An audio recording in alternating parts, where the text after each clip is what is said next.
Use your whole arm to create a sphere. So I'm just making a circle, and then I'm going to start by creating kind of like a value scale where I'm going to take one color and blend it into another color. The color I'm going to choose is blue. Now you notice I started with orange. Orange is the complement to blue. And then I'm going to bring in white. I'm using short, neat strokes to do this. Now I'm bringing in purple,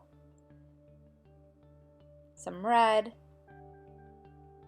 more white to bring up into it, and blending slowly, adding some yellow. Now I'm bringing in some darker blue and some lighter blue.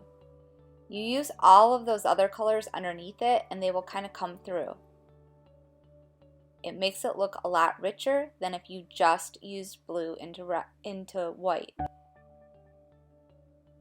You can still add other colors over top of this, and you want to keep going back and forth. You're using several colors, and you'll slightly see some of these colors through. Now again, I used my whole arm to make that circle for the sphere. I'm going to lay in the white where the light hits. And then I'm going to start with some of my darks. With this sphere, I'm going to make it a green sphere. So I'm going to start with like a little bit of black in the darkest areas, so kind of in the core of that shadowed area. Then I'm going to bring in some red. Because red is the complement to green, it will make green look darker.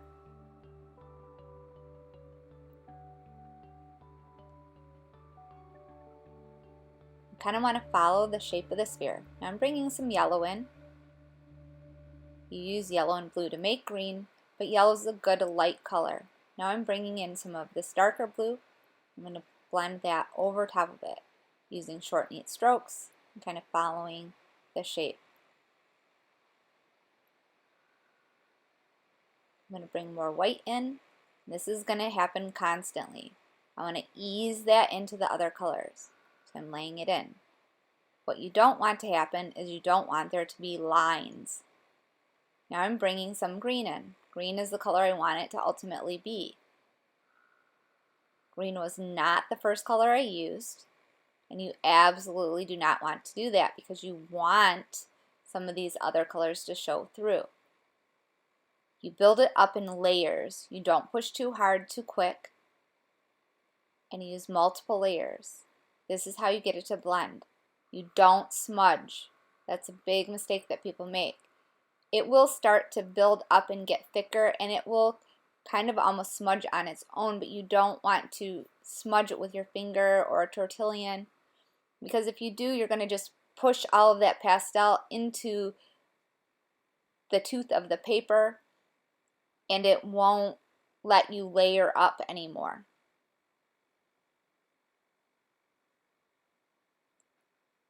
So I'm going back and forth, adding some yellows,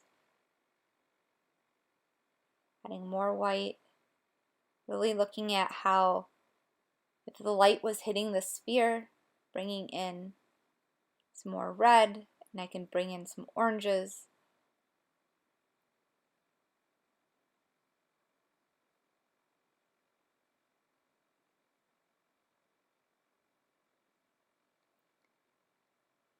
It takes a while. You need to continuously go back and forth, back and forth.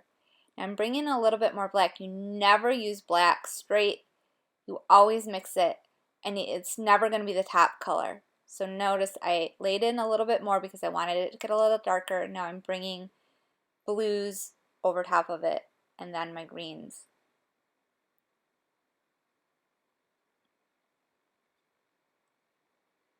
We keep coming back in with the white as well.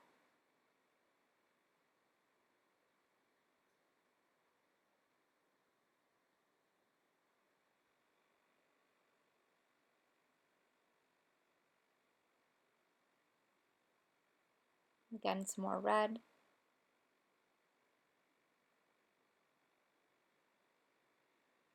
And some more green. So it's kind of going back and forth, back and forth.